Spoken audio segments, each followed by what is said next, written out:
you know, this content is available there too. Um, I would say really quickly that, and I can pause recording for a minute. Okay, we're on pause.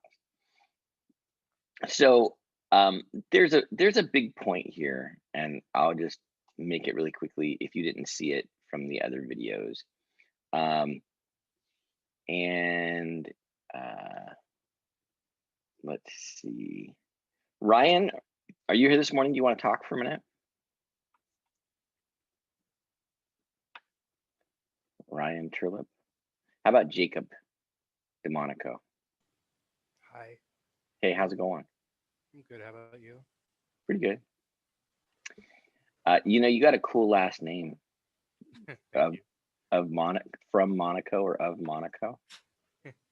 I mean, it could be De Ibiza, right? I mean, it's like legendary place. Yeah. Almost as good as my last name. for a fact. Okay, so Jacob, I don't know if you can turn up. Maybe I'll turn up my volume a little bit, but I don't think. Okay, if you speak a little bit louder. So I wanted to just talk a little bit about industrial organization. Okay.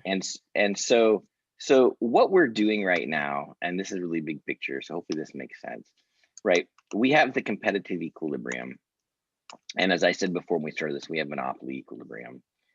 And then we have this like related idea, which is the monopoly cartel. And the real difference here is that actually the monopoly and the monopoly cartel are going to have identical outcomes overall, but because the cartel behaves like a monopolist, but it's multiple firms, you end up with some subtle differences in terms of, you know, who actually is producing the output. You don't get to see that in the monopoly itself because it's just one company all producing it. You don't get to see how it distributes the output between its different factories. Do you see what I mean, Yeah. Jacob? Yeah. And then we have these different oligopoly equilibria that we're really studying now. And actually, I want to point out quickly that that for oligopoly, actually the monopoly cartel is one version of oligopoly because it's a couple of firms coordinating production together to behave like a monopolist. That's one outcome. And then the other one that we want to talk about is the Cournot quantity setting equilibrium. And then I think the last one we're going to cover is this Stackelberg leader follower model. And the only reason why, and I could put a couple more things up here like I did before, but since, you know, time is short, we'll forge on ahead with what we got and really concentrate on just what we have here. The point, Jacob, is that in all of these scenarios, the outcome for the equilibrium that arises, the price and the quantity that we're going to see in an industry and that the consumers are ultimately going to face is going to be different based on the structure of the industry. That's why it's called industrial organization, because the structure matters. Does that make sense? Yeah. It does. Yeah. So and again, as promised, you know, we were looking generally at this last part of the class about different factors on the supply side, right? And so if we kind of like wrap this all up, again, this whole class has been about demand and supply. It's just we've dug into the nuances, right? So we started with demand and supply and how to interpret it and why efficiency is important to economists. And then we talked about where demand comes from. And now we're talking about, you know, the nuances of supply. So that's the class in a nutshell. And just the reason why I want to talk about this, Jacob, is just because at this point in time, you can get really deep into like the weeds and not really see the big picture. And so hopefully you see the big picture. Do you? Yeah. Okay. Do you have any questions about that stuff? What would you say? What's like the real, like, defining difference between the Cournot and the Stackelberg oligopolies, other than just how they're set up? Yeah. You want to know what the differences are? Like the main Yeah. defining difference, other than how they're just set up. Yeah.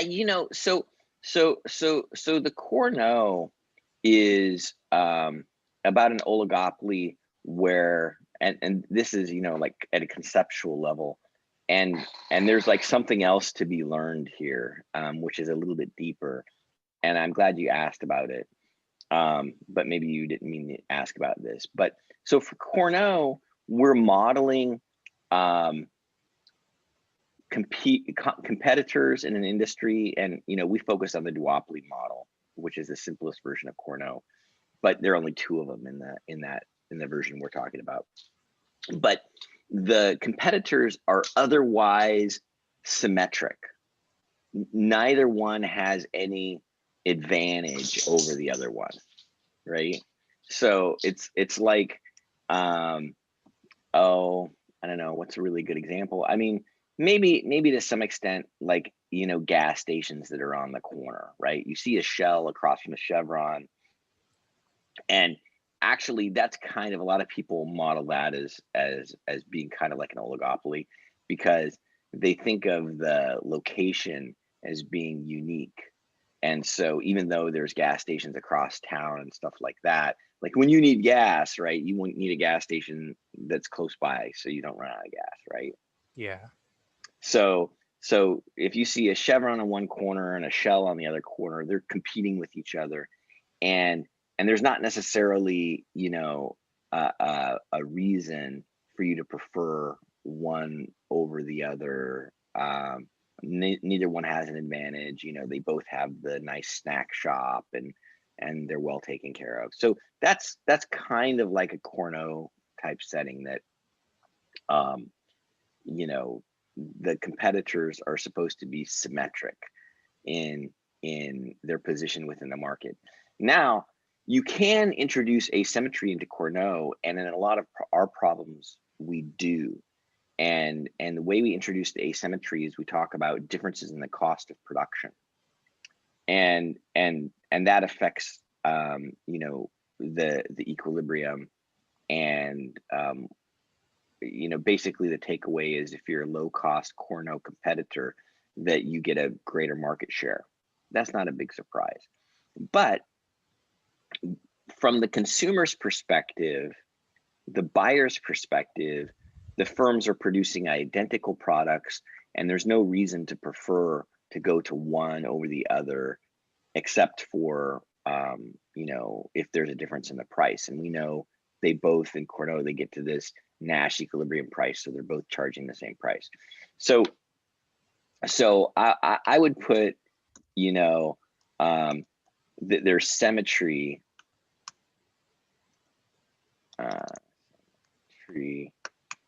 from the market perspective. That's really the defining characteristic of Cournot that makes it different, okay, from Stackelberg. Does that make sense? Yeah. And I didn't really cover the Stackelberg yet, but do you remember I said before, and there's lots of ways of talking about this, but I talked about leader follower model. And you might also throw in there first mover advantage. And the idea is that in the Stackelberg framework, the leader in the industry, we're trying to model what it's like for one company to have an advantage. And really, it's appropriate to call it leader follower. It's not really clear that by being the leader, even though leader makes you sound like you're first, right? That's really what's going on. But Stackelberg and Cournot are really identical in the sense that it's not that one particular firm like the leader has a position that consumers pay attention to in the market. So I don't know, would be like a good example. Maybe like, well, so I think when the iPhone first came out, it was really innovative in the sense that it had a touch screen and worked more or less the way that modern smartphones work. And then a little while later, I think the next, I'm trying to think about what was the next big competitor, because iPhone was 2006. I think Samsung probably, I think, came out maybe like a year later or whatever with a similar touchscreen smartphone. But so Apple in that sense was a leader, and you would like trace the source of their advantage probably to the idea that they were like first to market with that sort of touchscreen, right? I mean, I can't think of another really good reason. What do you think? Yeah, they probably. So I was thinking like what Stackelberg is, and like let's say let's say like Apple's the leader in like the smartphone industry, and like Yeah, they would kind of like set the standard, they would like set the equilibrium, and then Samsung it's kind of following this leader follower format where yeah, Samsung tries to come in and tries to compete with them, setting their product around Apple's set equilibrium price. yeah. And so that's the general idea of Stackelberg, is that there's some, you know, reason that the leader has an advantage in the market. But I got to tell you that the way we've been talking about it really isn't what is going on in Stackelberg. In Stackelberg, it's not that the consumers prefer the leader's product. And that's why the first mover advantage, like it kind of gives you the idea that like you were the first one in the market, and like consumers got used to your product, and then the other ones have to follow you somehow. But what's really going on, if you look at Stackelberg, it's a little bit more what you said, which is that for some reason, and the way that we model this, and it's just, it makes the math work out, right? And you and I could argue about if it was the right way to model it, and that's what I think is the important part of Stackelberg. So Cournot, we're modeling things symmetrically. We use Nash equilibrium, that's fine. Now we get to this situation where we recognize, well, wow, there's something else going on between firms, and sometimes firms get a certain advantage in the market, and it's not really clear where that advantage is coming from. And so economists, industrial organization specialists have really picked this apart, and that's why there's a whole class on it. And some people even get PhDs where their whole specialization is industrial organization, and they like go through all this stuff trying to figure out. I mean, it's really like an area of active research. People don't really understand this, and there are disagreements about how to model it, but they notice that there is this seeming advantage that certain players in the market have. And the way that they model it in Stackelberg is kind of what you said, is that the leader seems to, in some sense, like set the I don't really want to use the word equilibrium in a strong sense here, but just kind of be evocative of the way that you described it. You know, set some sort of conditions in the equilibrium, and then other firms tend to follow on. And specifically, the way that idea is captured in Stackelberg is through informational asymmetry.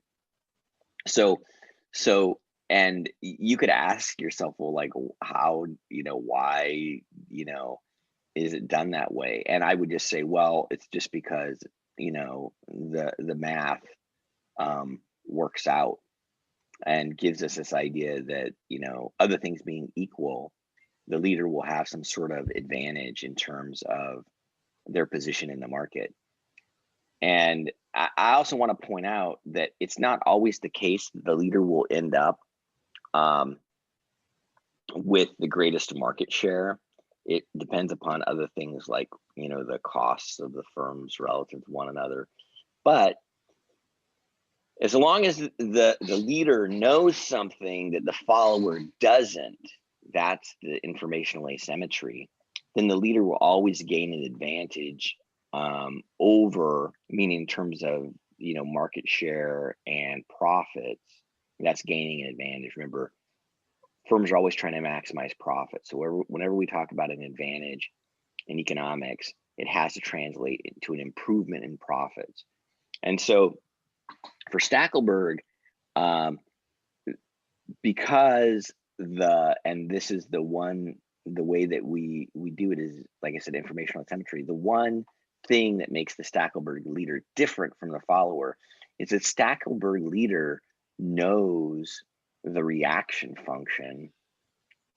And reaction functions, if you've been watching the videos, are defined in Cournot. We're going to talk about that more today.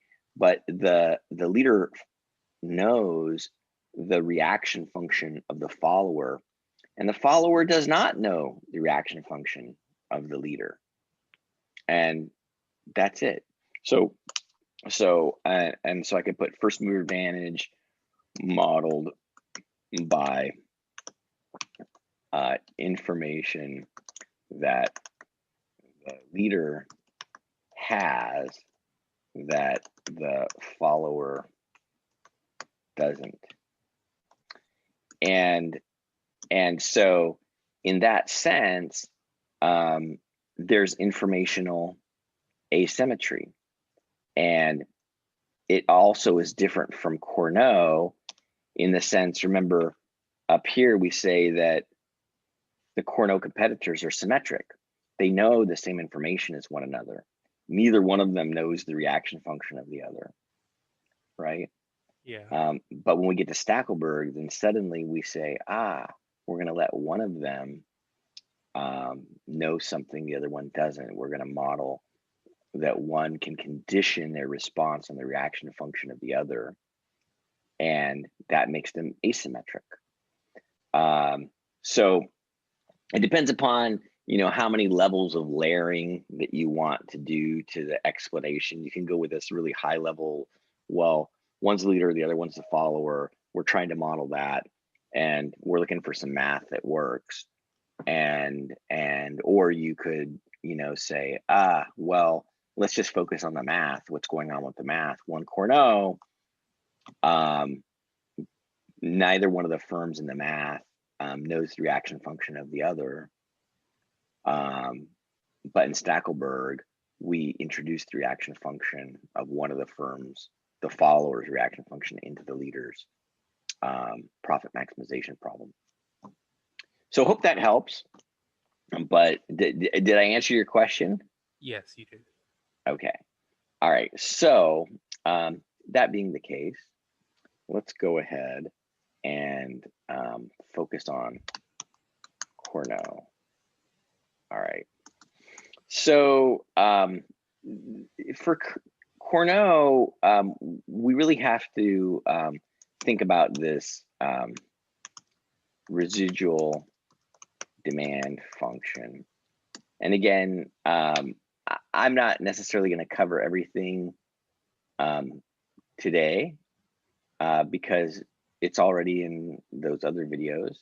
So this is just kind of like a quick review. But remember, so for the market demand,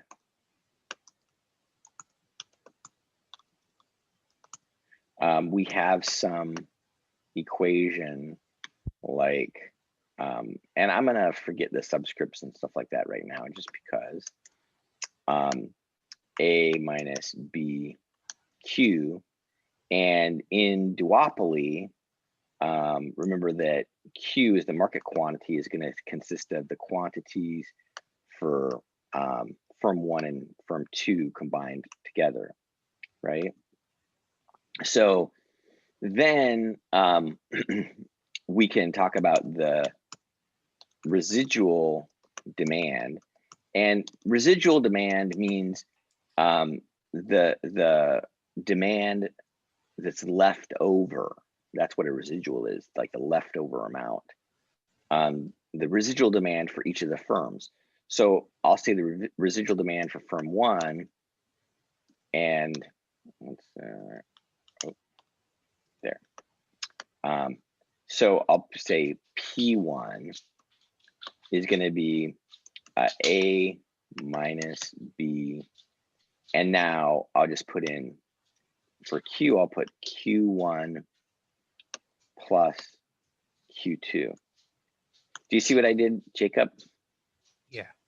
Okay, so then notice, right, I can just rewrite this, assuming, as we do in a Nash equilibrium, that the way that Nash competitors treat one another is they assume that the other player is not going to react to what they decide to do.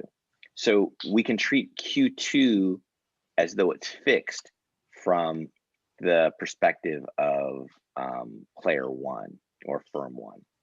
So I can write this as A minus B Q2 minus B Q1. So you see how I just expanded it, Jacob? Mm-hmm. And so this first part in square brackets, you see, it's just a linear function. The first part is just an intercept term, like the A was in the original demand equation. That makes sense? Yes. Okay. So now, and I could put residual demand, and I'll just put firm 1. Okay. And then, so let's look at the profit of firm 1. And so the profit of firm 1 is going to be the revenue of firm 1 minus the cost of firm 1, right? So the revenue is just the price of the product times the quantity. And so they're going to share the same price. And the only reason why we have a 1 up here is not to distinguish as though it's a different price. It's just to distinguish that this is the residual demand facing firm 1. So I could go ahead and I could get rid of the subscript if I wanted to, and that would be fine. But they're only going to collect revenue on the amount that they produce, right? And then I'll say minus their cost. And so now I'll write profit.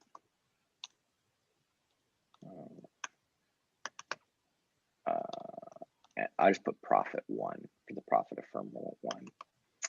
And now for P, we'll put in the firm's residual demand curve. And so I'll have, maybe I'll just see if I can grab this.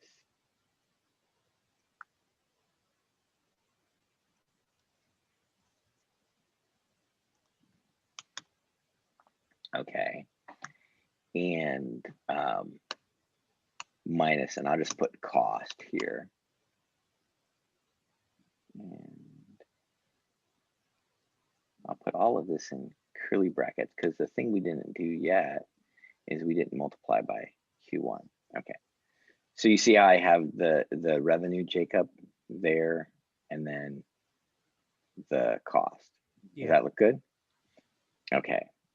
So the main point is that if we distribute the Q1, we're going to end up with something really similar to what we had before, which is we'll have this A minus B Q2 constant term, right?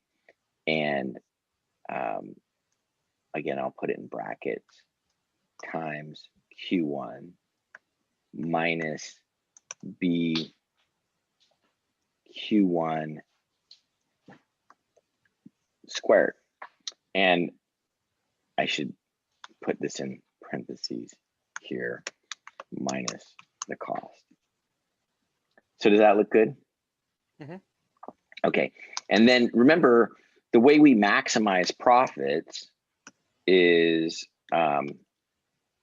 now you could think about this in a couple of different ways. I'm going to say you maximize profit. It implies that you're going to take the derivative of the profit function, right, with respect to Q1. So I'll put D Q1 and set that equal to 0. So you're looking for the flat spot like we talked about before. And but if you do that, then you're going to have the same thing that we did before in the case of the monopolist, but I'll go ahead and go through the details. So if I take the derivative of the profit function, it has the revenue part and the cost part. So conceptually, we're taking the derivative of revenue, which is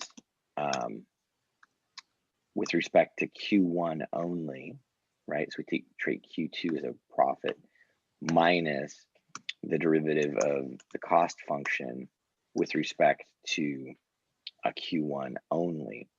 Now, that's identical to saying the derivative of revenue with respect to quantity for firm one is the marginal revenue of firm one. That's just a different name for it, minus the marginal cost of firm one, and those should be equal to 0. So this is our condition. Or I can say it, do a little bit more with the algebra and say we're taking the marginal revenue of firm one and setting it equal to the marginal cost of firm one. Does that make sense? Yeah. So what I'm seeing is that the marginal revenue has to be the same as marginal cost in the sense, right? Yeah. And actually, I meant to put this as an equal sign. Sorry, because I just moved the marginal cost to the side. So yeah. So our condition for profit maximization is always the same. Marginal revenue equals the marginal cost. Marginal revenue equals the marginal cost. The only thing is, in these different, industrial organization models in Cournot and Stackelberg and Monopoly Cartel and all that stuff, the marginal revenue looks different. And I would also point out that you could call this marginal revenue, as I do sometimes, the residual marginal revenue, because it's the marginal revenue with respect to firm one's residual demand function. But most folks would just say it's the marginal revenue of firm one, but there's packed into that is that the revenue of firm one is dependent only on the residual demand for firm one. So even though we want to emphasize the similarities in terms of we're just doing regular profit maximization, it's important to note that we played with things to get to where marginal revenue is here, because it would, the tragic thing would be that you think that, oh, this is just regular marginal revenue, and it is and it isn't, because we built it up the way that we did. You understand what I mean, Jacob? Yeah. So in this case, the marginal revenue of firm one is once we take that derivative, it's going to look an awful lot like, and I can just go ahead and grab it from up here, the way that we constructed marginal revenue before. So this first term for the revenue function is a constant. So when I take the derivative with respect to Q1, only the constant appears. The second term is quadratic, and the quadratic term disappears, and the coefficient ends up being 2 times what the original coefficient was. You see what I mean? Mm-hmm. And then in all the problems that you'll have, so I'll just leave that there. In all the problems, right, the marginal cost for firm 1 is given. So you don't really have to worry about that, right? So now you just set the marginal revenue equal to the marginal cost. Now, what you get out of that is, you'll notice, and you know, we could come up with a marginal cost equation, but let's just assume that we're going to say marginal cost is given by a constant. We'll just call it C1, okay? So it could be a linear function, but if we set these two equal to one another, then, right, what we get is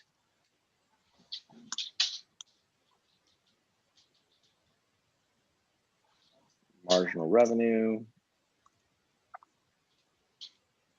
is equal to marginal cost, and there you go. Does that look good, Jacob? Yeah. Okay, and then we solve for Q1 as a function of those other parameters, and you can see, I mean, it's not really that big of a deal here. You know, if you look at the algebra, it's pretty easy. So I'm gonna just do it in general really quickly. And okay, so we bring the C1 over to the other side, right? And so we could write this any way that we wanted to, but I'm not gonna get to, meaning like we could put the order of the terms however we wanted to, whatever looked best to us. And then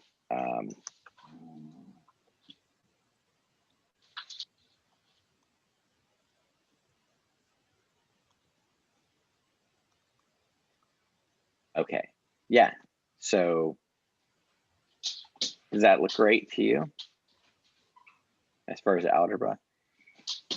Yes. Okay, now notice that what we did here is, generally speaking, we have Q1 is equal to some function of Q2, right? And this has a name. We call this firm 1's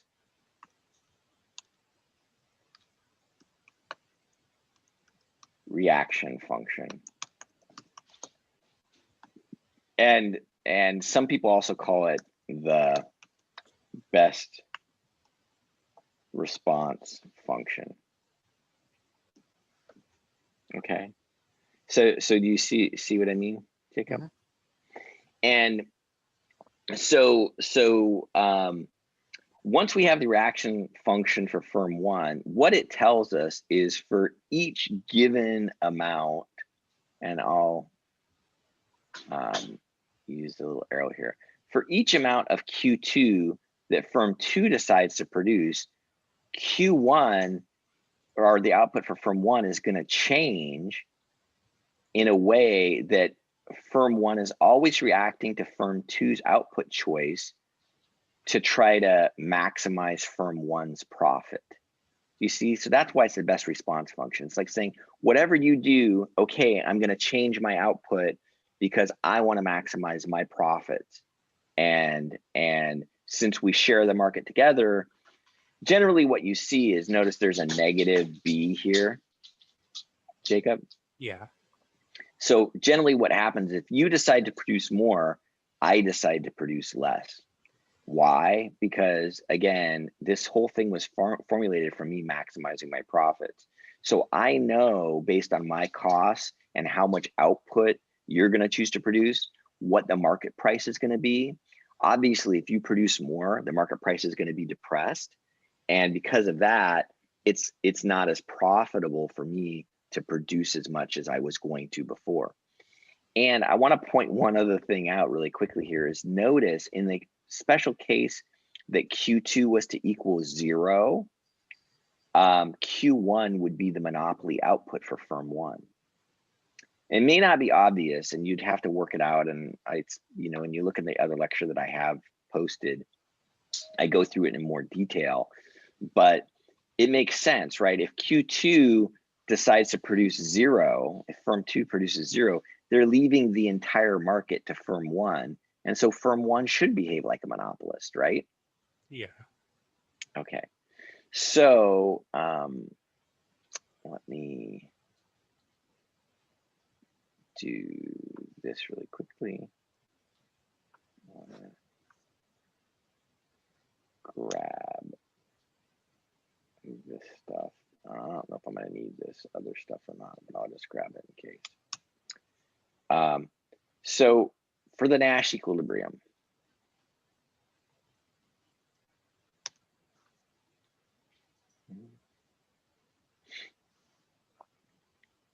okay, there's our last line.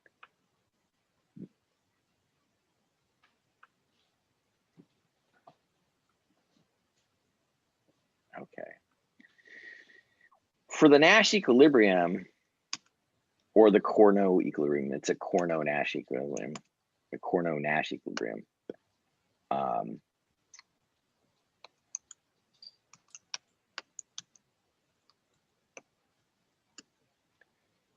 You need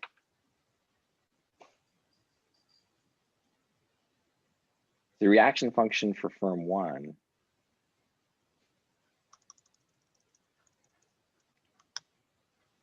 and you do the same thing, go through the same steps and get the Nash equilibrium for firm 2. Okay, so you need firm 2's residual demand and all that stuff.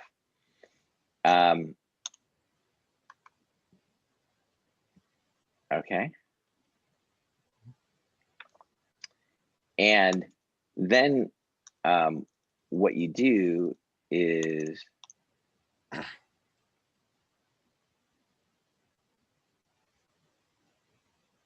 you combine the reaction functions.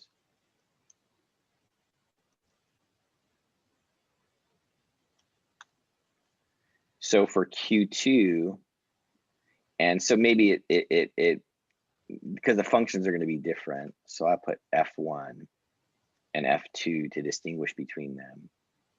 So what I do, or what is done, is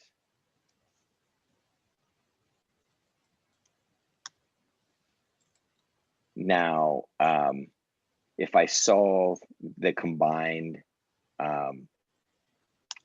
function, I'll end up getting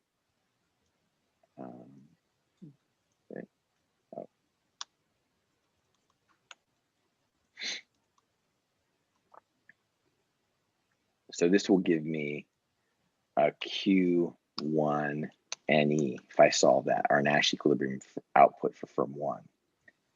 And then hopefully I can do this here. And then I substitute it back into my reaction function for firm 2, and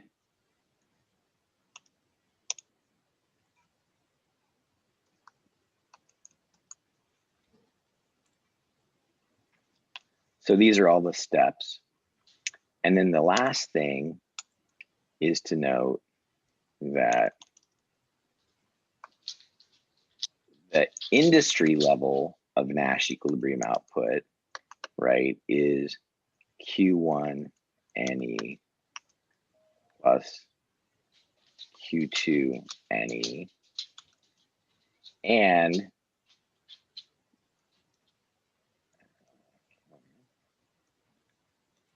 the Nash equilibrium price is just, you take the original demand curve and put in the industry Nash equilibrium quantity. So does that make sense? Yeah, and just to clarify, Q1 NE is just the Q1 function, where Q1 is a function of Q2. Yeah. So exactly. So once you get to this stage right here, right? Or actually, sorry, this stage right here, which is what you're talking about, right? That's just going to be one function in terms of Q1. So you have Q1 on both sides. Yeah. So you just solve it for Q1, and that gives you putting Q1 on the left side by itself in terms of all the other terms. That's going to give you a Nash equilibrium level of output for Q1. Okay. Okay. And I know this may sound or look like a little bit weird, but you're doing just stuff that you've done all semester long, which is you have at this first stage of the Nash equilibrium, you have 2 equations in 2 unknowns, right? It's like supply and demand, right? Yeah.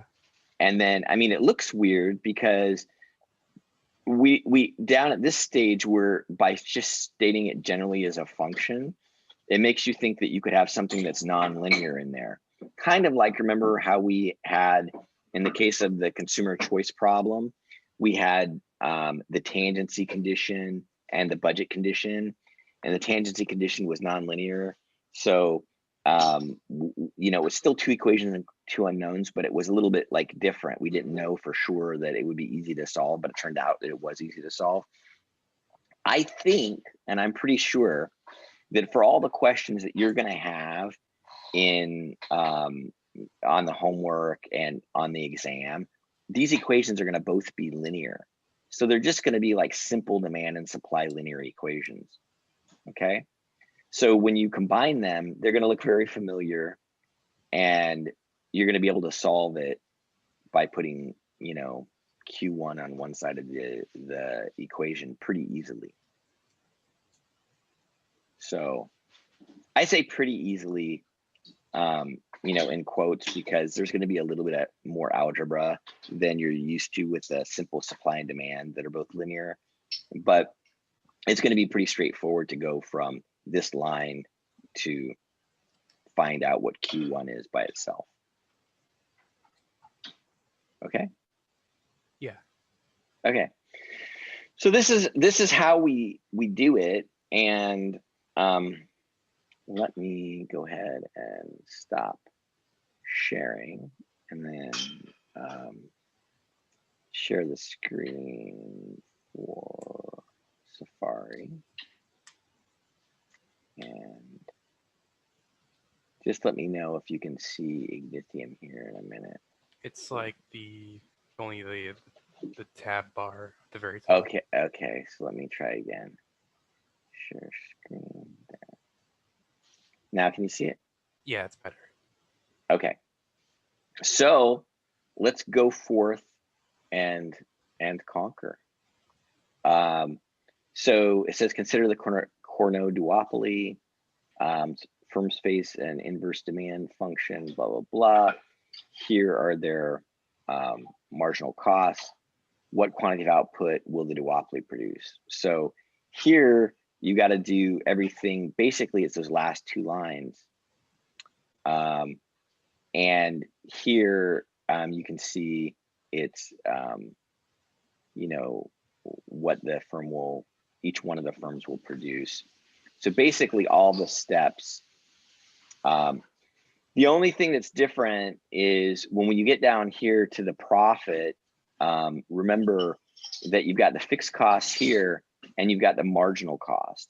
So from the marginal cost, you know, and anybody who doesn't understand this, I'll, you know, say it, but if you have a question, please ask. Remember that the integral of the marginal cost function is the variable cost.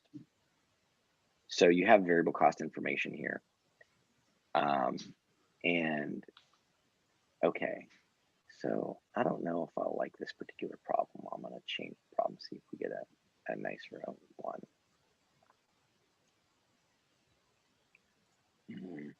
I think that one looks, well, I don't know. Oh, this is a good problem because they're symmetric. You see, the marginal costs are the same. Yeah. So let's go ahead and do this one. So thanks for all of your help, Jacob. And I'm gonna ask Hannah, are you here? Yeah. Okay. So, and let's see, Hannah, Ibrahim? Hannah, Ibrahim? I know Hannah said here. Ibrahim, are you here? Okay, how about Jian Yu?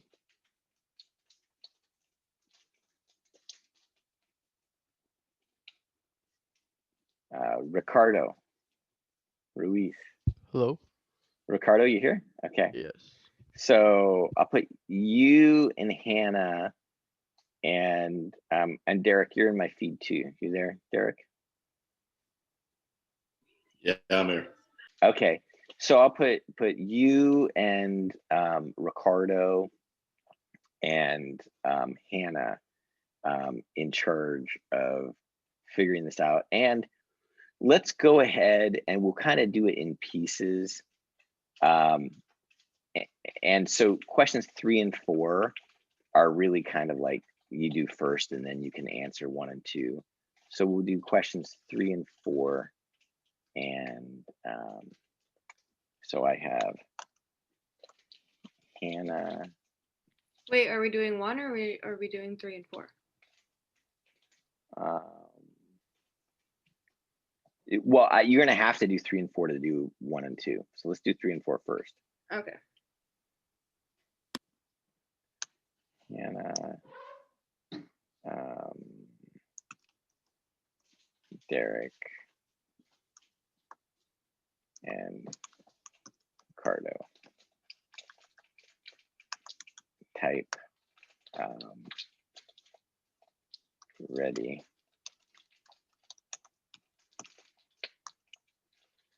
Okay. So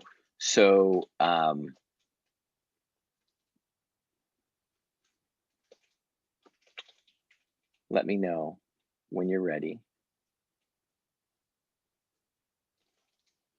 And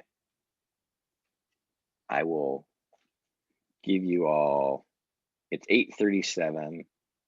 I'll give you about 10 minutes. Okay.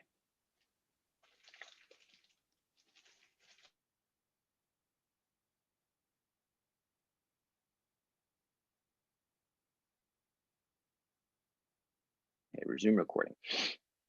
Okay, so can you walk me through, like, and maybe I can help you, Hannah, what are you getting stuck on?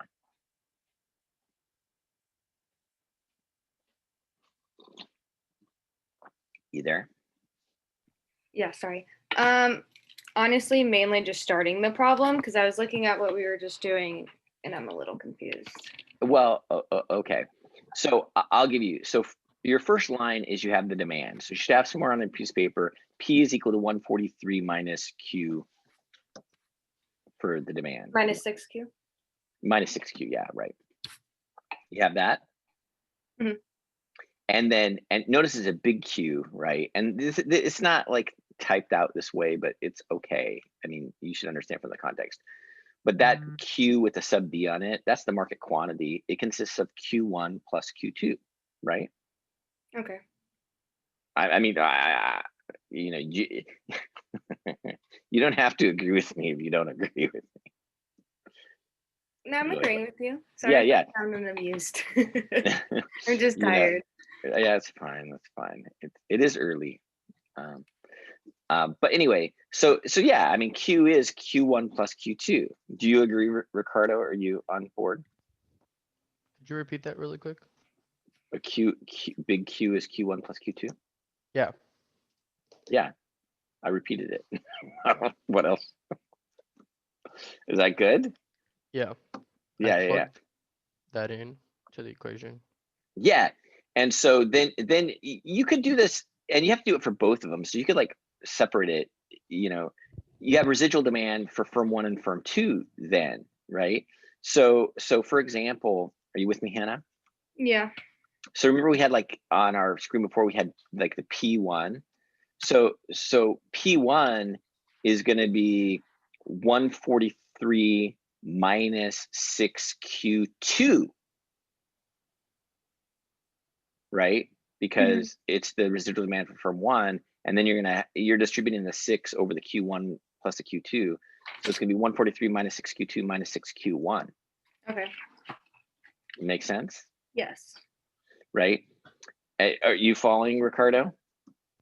Yeah, I have that in my paper, and then I also have the P1 equals bracket 143 minus 6Q2 bracket minus 6Q1. Yeah, I mean, I don't really know that you need the brackets yet. But so now you would have like the two residual demands. You could put one over on one side and one on the other side, just so you keep track of them. But you know, keeping track of your symbols, you know, is kind of important. But so what I would have is, you know, P1 is equal to 143 minus 6Q2 minus 6Q1, and then I would have P2 with like a sub 2, right? For the residual demand for firm 2 is going to be 143 minus 6Q1 minus 6Q2, right? And then for each of the firms, you have to next compute the revenue. And is this what you did, Derek? Is this making sense? Yep. Yeah. And so now, right, to get the revenue for firm 1, I've got to take P1 times Q1. And to get the revenue for firm 2, I have to do P2 times Q2. Does that make sense, Hannah? Yeah. Right. And so if I do P1 times Q1, then I just take the Q1 and I distribute it over all the terms in the residual demand for firm 1. I'm going to have 143 times Q1 minus 6Q2 times Q1 minus 6Q1 squared. Make sense? And if I have P2 times Q2, then it's going to be 143 times Q2 minus 6Q1 times Q2 minus 6Q2 squared. Are you guys, does that make sense, Ricardo? I am writing that down, but give me a second. I got lost. Okay. Well, you have P1, right? Which was 143 minus 6Q1. No. No. Okay, listen. No, Q2 Yeah. times Q1. No. No. Okay, I'm going to say it. You got to write it down. You got a pen? Yeah. Okay, P1 is equal to 143 minus 6Q2 minus 6Q1. Okay. Good. Now, did you write down P2? Yeah, it's the other way. 143 minus 6Q1 minus 6Q2. Yeah. And then the revenue for firm 1 is P1 times Q1. So you have to distribute the Q1 over all those terms. Are you following, Hannah? Yeah, and that's when you said 143 times Q1 minus 6 Q2 times Q1 minus 6 Q1 squared. Q1 squared, yeah. Okay. Right. So that's the revenue function for firm one. Now you gotta, and now I'm just gonna talk about firm one because you guys should be able to now do everything for firm two, right? So it's just redundant if I keep saying, oh, and then do the same thing for firm two, right? So now that you have the revenue for firm one, you have to calculate the marginal revenue, which is basically you take the derivative of the revenue function. Remember, the derivative of the revenue function with respect to the quantity of firm one is going to be the marginal revenue for firm one.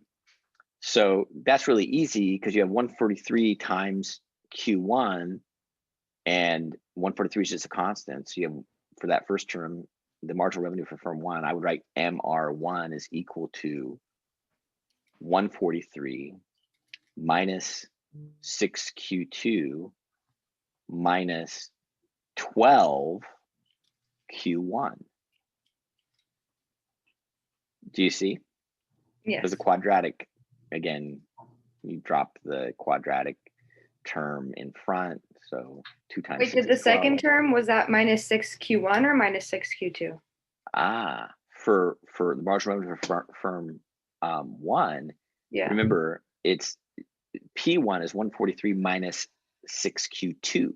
So that 6Q2 is treated as a constant. Oh, okay. Does it make sense? Yeah. Make sense, Ricardo? Yeah. Yes. Okay. So we have the marginal revenue for firm one is equal to 143 minus 6Q2 minus 12Q1. And now to find the reaction function, remember, we're maximizing the profit. So it's marginal revenue firm one is equal to the marginal cost of firm one.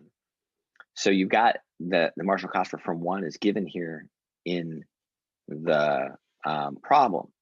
So you do 143 minus 6Q2 minus 12Q1, sorry, is equal to 5Q1, because you see it's MC1 is equal to 5Q. So the only thing that's kind of a little bit, on this maybe, but you guys, as you solve the problems, you get used to the notation, is that here they're distinguishing between QB and Q for each of the firms, but that's going to be Q1 in our notation, right? Because that's the output for firm one. It's not like joint output. Marginal cost of firm one just depends upon the amount of output firm one produces. That make sense? Are you okay, Hannah? Yeah, I'm okay. So, and what about you, Ricardo? Yeah. And is this what you did, Derek? Yeah. Yeah. So, so you still, so Hannah, you should have right now, again, the start of the reaction function, which is marginal revenue from one is equal to marginal cost of firm one. And so it should be 143 minus 6Q2 minus 12Q1 is equal to 5Q1. Yeah. Okay. And then you just solve for Q1. And so if you take the 12Q1. The big Q1 though? What's right? that? The big Q, not the lowercase? Well, in my notation, I would make it lowercase. That's what I'm saying. The notation. I mean, I don't know when you read this, right? So there, you're I highlight. saying the Q on the end of the 5 should be lowercase, what, like inside your notation? Yeah, that's what I would do. Okay. That makes it a little easier. Because it makes it clearer to me that this is just the output of firm one only. You know what I mean? Yeah. So,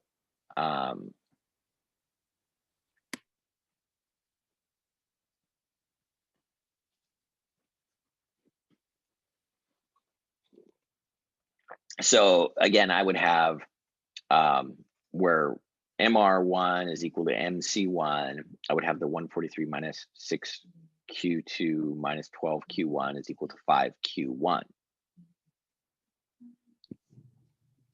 Yeah. I And have whether that. you want to do upper or lowercase, I don't really care. You just have to I was just know. making sure that they were the same variable so that I could put them together. Yeah. Well, that's the reason why I was pointing it out to you that, you know, the Q here and ignithium, you know, they're not being very clear that, you know, I like to distinguish, like in class when I do stuff on the board and like I did stuff for you guys today, that capital Q is for industry, right? And lowercase q is for the individual firm, right? They just helps me keep track of things because I see little q, I know, oh, this is just a quantity for like a little firm, right? Like one firm. But strictly speaking, there's nothing wrong as long as you know, it's an equation. As long as you know what the variables represent, it doesn't matter. You know what I mean? Yeah. So anyway, so if you take the 12Q1 minus 12Q1, you add 12Q1 to both sides, then you'll get 143 minus 6Q2 is equal to 17Q1. Is that what you got, Derek? Yes. Yeah, okay, good job. And then you just solve for Q1, and so you get Q1 is equal to 143 minus 6Q2, all of that divided by 17, and that's the reaction function for firm 1. Now, luckily, and notice only because the reason why I wanted to do this problem is only because the marginal cost of firm 2 is identical to the marginal cost of firm 1. I know that if I work out the algebra, it's going to turn out to be the same, that the reaction function for firm 2 is going to be 143 minus 6Q1. All of that divided by 17 is going to be equal to Q2. And those are the two reaction functions in this case. Okay. Mm-hmm. Now that you have the two reaction functions, you've got to take one of them and substitute it into the other one. So you end up with one equation in one unknown. So like if it was me, I would probably take the reaction function for Q2 and substitute it into the reaction function for firm 1. But you guys, are you okay, Ricardo? Yes. Okay. So now that you guys have the two reaction functions, solve them, you know, for Q1, and then when you're ready, tell me what you got, and then we'll do the big reveal. Okay. You want us to put in chat what we got for Q1 and Q2? Yeah, that'd be great.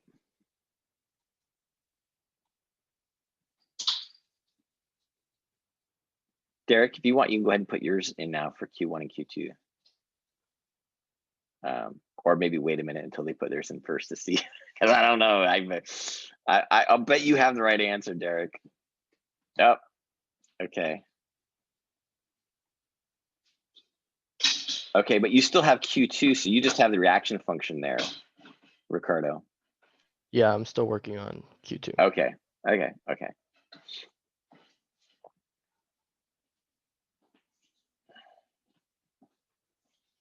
And we'll see if, okay, so I'll give you all like a couple minutes.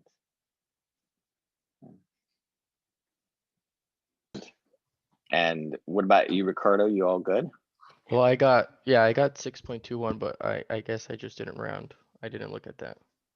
Well, I'll tell you what, let's put, are you seeing what I'm doing? Yes, I see. I put 6.21. It's close enough. You know, again, as long as the numbers are, you know, over about 2, you don't have to worry about it. And again, I encourage you, the reason why I have this set on infinite practice is so you guys can calibrate and get used to it. The best students, the ones that usually do really well in this class, are constantly solving problems on Ignition all the time. Again, maybe you guys don't want to make this like a daily habit, but you should at least go in and do it a couple times. 6.21 is totally close enough. 6.22, it won't matter.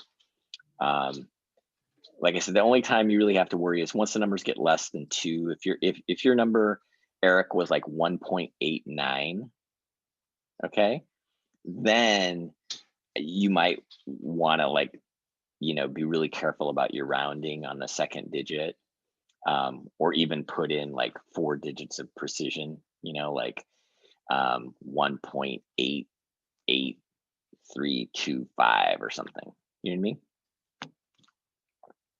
Are you there, Ricardo? Yes, I'm here. Yeah.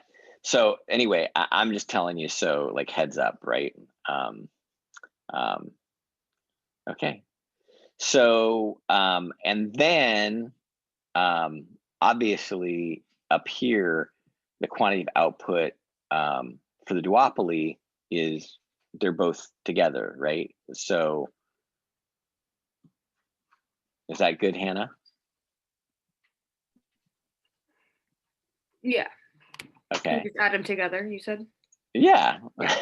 Well, I mean, firm 1 and firm 2 are both the only 2 firms operating. So the total industry output is just the sum of what they individually produce, right? And then what about the price? Did you calculate number 2, Derek? Yeah. What'd you get? 68.39. Well, should we see if it's close enough? Sure. 68 point. I know it's gonna be. Yay. Ta-da. So you should be all good. So we've done Cournot today, and maybe that's enough. You guys have the videos on Stackelberg. Once you've done Cournot, Stackelberg is pretty straightforward, but I'll show you just really quickly. I'm gonna stop sharing this. And let's share the whiteboard again. Okay. And what about you, Derek? Are you pretty comfortable with Stackelberg, or you? I finished the first half of it. Mhm. So I still got to watch like the second leader follower video. Okay. So I watched the one example of how when it got down to like question 8 and started getting to the leader follower model. So I watched that first example. So I kind of understand it. So that is actually helping. That's good. So the way that I would do it is I would start here with the residual demand for firm 1, and just say, okay, let's pretend that firm 1 is going to be the leader. Okay. And I'll just grab, let's say, that part here.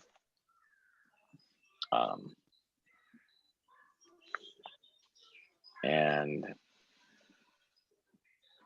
this is the new whiteboard for Stackelberg.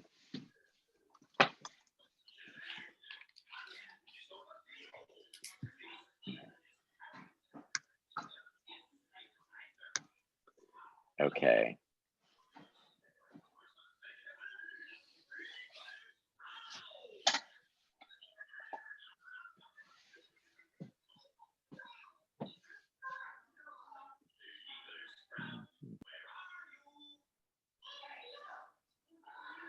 I hear cartoons in the background.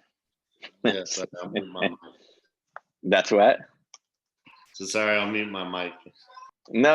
Is that your little one there? Yeah, he's over there watching the cartoon. Okay, nice. So I'm just gonna call this one the leader, and then hopefully this makes sense. So the only thing that you would do is, so you have the reaction function for the follower. And so remember, that's just Q2 is equal to some function of Q1, right? And then you combine these, so this becomes F of Q1.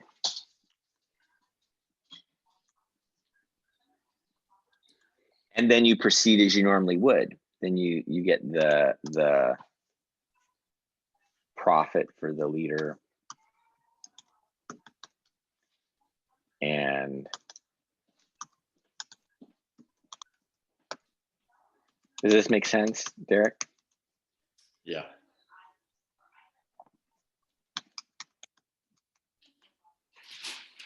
And sorry to interrupt real quick. Can you just remind me what B is representing again? well, B is just a parameter of the demand equation. Remember in the example that we just did, we had 143 minus 6Q. Right. B is equal to 6. Gotcha. All right. Thank you. Sure, no Sorry. problem. Yeah. So when we solve these, we just do them for the general algebra, Ryan. Like 143 is A, and in this general setup, B is 6. Those are the parameters. They're fixed for our analysis, but we do it this way because then we can see like formulas and relationships, right? If we do it for a specific problem, then we're just stuck with that one problem. So All right. You can apply this to all of them. yeah. Thank you. So yeah, as long as you know what A and B are. I'm all caught up. I'm good. Thank you. Then you're good. So there's the profit, and where the revenue part of it times Q1. And actually, maybe this is better. Well, I'll say this minus cost.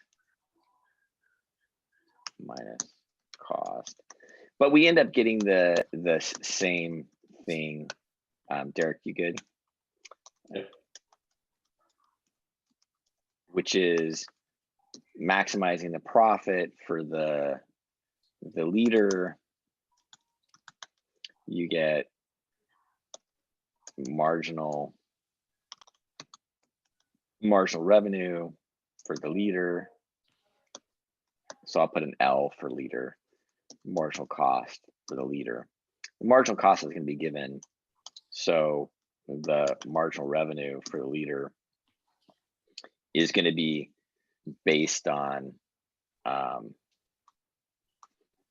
the derivative of the revenue with respect only to the leader's quantity. So we were calling that Q1. So again, for this, you'll have to actually look at the form of the equation for the reaction function of firm 2, like work this out, and it'll be some general like equation. But maybe I can do a little bit better here with the parentheses, so I can finish the thought, which is the derivative of all of that with respect to Q1. Okay. And then you just set that equal to marginal cost, and you'll get from that, or I guess from this, you'll get the Q1 for the leader. And I'll put a little star because it's the leader's output. And then, you know, to get the follower's output, then you just go ahead and I'll do a little arrow. You just substitute that back into the reaction function for the follower, and you get the follower's output. Make sense, Derek? Nope. Okay, so we'll meet on Thursday and we'll do a Stackelberg problem and together, just to make sure everybody's on the same page. That'll be our last class, and you know, we're done, other than you all preparing for the final exam for next Thursday. And